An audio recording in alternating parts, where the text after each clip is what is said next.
Welcome to Two Tall Guys Talking Sales. I'm your host for this session. I'm Sean.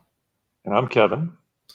And together we're going to talk about a unique problem that you might be having in your sales process in your sales world. This 15 minutes is designed for salespeople, sales managers, and CEOs of the company that are trying to increase their revenue and trying to be more productive in your sales processes. So let's get started.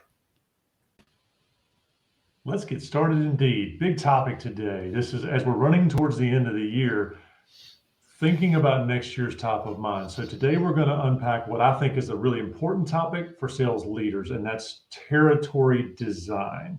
All right, there's a few different aspects. So we're going to draw a line right down the middle of our thinking page and say, well, we're going to talk about territory creation design, but we're also going to carve out some time on this 15 minutes to talk about what do you do with a territory that's gotten too big that now requires more people in it? How do you break apart a territory without breaking apart your sales team? So Sean teed up on the growth on designing a territory. Bring me up to speed on your thoughts about how to create a growth territory for any small business. Sure. So I think that one of the things that you have to consider when you create your territories is you need to make sure that there's enough business in that territory to accommodate the salesperson, right? Don't get, you get half the street or one block at a time, that kind of a thing, right? So let's be careful about that.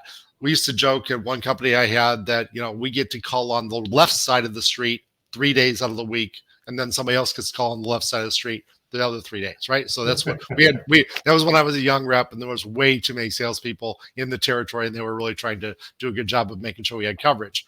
So let's make sure that there's enough ability to sell, enough there.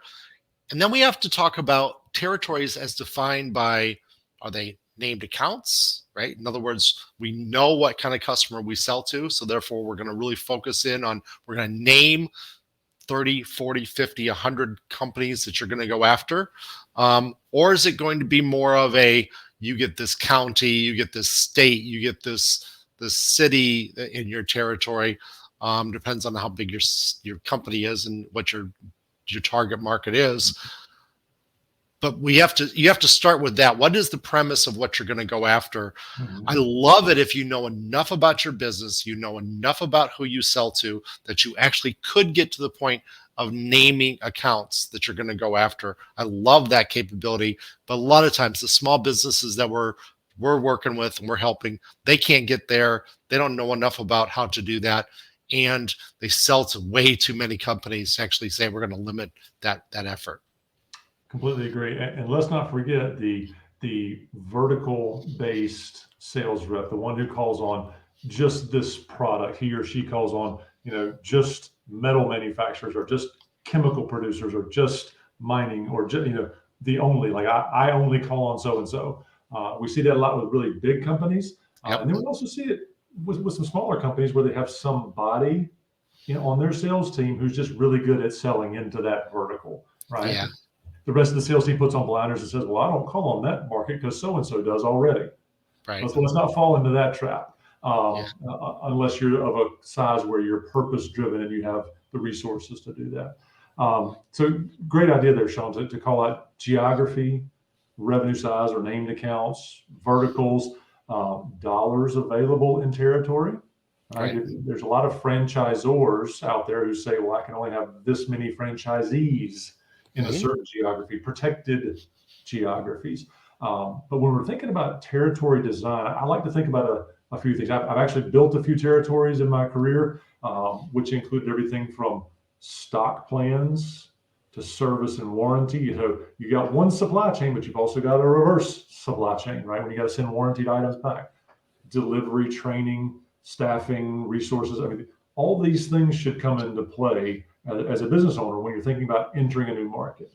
Now, if we're only thinking about geography and it's in your existing geography, so existing geography, new product or new customers, some of those questions are already answered for you, but I think the larger ones are where we think about how many hours am I going to match the salesperson to in the territory to get the results that I want?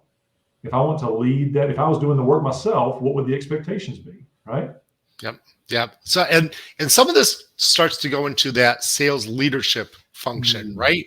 So if I have a territory that and we just got done with election not a couple months ago, so gerrymandering is always a topic of conversation, right? If I have a territory that looks like a gerrymandered politician's territory, where I'm guaranteed to win my election, well, that doesn't mean that I'd be guaranteed to win my territory as well, right? So, if I can't make a certain number of sales calls in a day, and maybe I'm showing this a little old school where we had to get in the car and go see our customers as opposed to just calling on them on WebEx or Zoom or whatever.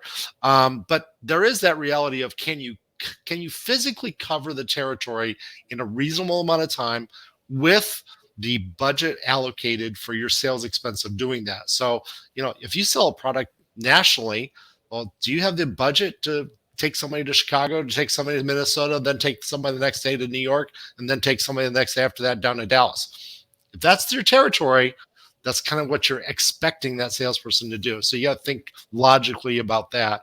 And there's some issues that you just have to deal with as a sales leader, because your salesperson is going to go with wherever they can sell to. If there's a hot lead in Minneapolis, I'm going to Minneapolis tomorrow. Oh, wait, now I got to go to New York City. Then I'm going to turn around and go to Dallas. If I don't care about expenses, then that's an issue. 100%. So if you've never experienced that or never considered that for your business, the cost of a sales call is what we're talking about. This could come up in the framework of launching a new product.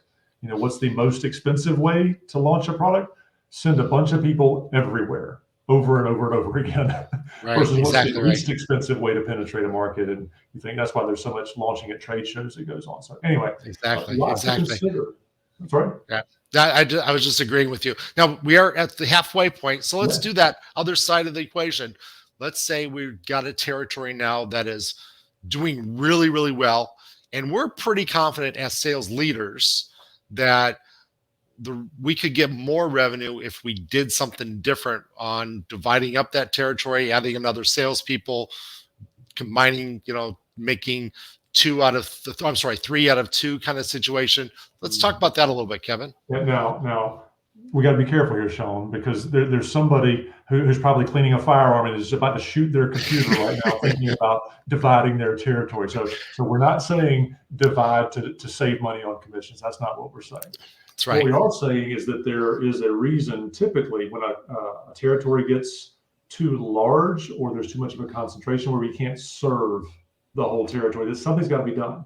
And it's not meant to take money out of somebody's pocket. But there's a number of ways to go about this to make sure that the company still grows, right? So there's a few ways to divide a territory. One common way that we see is, just add a person. You mentioned it earlier, left side of the street on 3 days a week and right side 2 days a week. And then flip. So, right, you can saturate, right? That typically, as a former and recovering salesperson, that typically does not go well. The people on the team see that as an absolute grab out of their back pocket. However, when we talk about purpose-built sales reps, hey, you're going to call on these named accounts in this territory, and you're going to call on the net new accounts. Having a strategy at the sales leadership role becomes really important. Not just waking up on a Tuesday and going, it's a good idea. I think I'm going to change some stuff. Right? Right. Yeah, that's a big issue, right? So, yeah. You need to be able to look at a salesperson in their territory and realize that they are going crazy with the amount of things that are happening. And therefore, you have a pretty good idea that some things are being dropped. We're not getting to all the leads. This is a salesperson. He's doing well. So, and don't think that just because the salesperson is doing well that, gee, I'm going to cut his territory.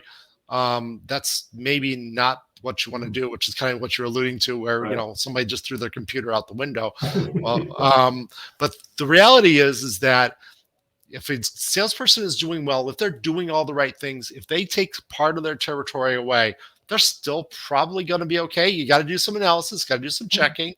When I was a salesperson, I got my territory cut a lot. There was one time, and I was in a high growth company, software industry. I had my territory cut 13 times in 2.5 years. Wow. And I made my number the whole time. And so it was okay, right? It just, there was that much business. I couldn't get to it. They cut my territory and my revenue went up because now I could get closer to my counts too. So I really understood what they were doing. So you do need to, as a sales leader, help your salesperson understand that I'm actually going to help you make this right. You're going to be okay.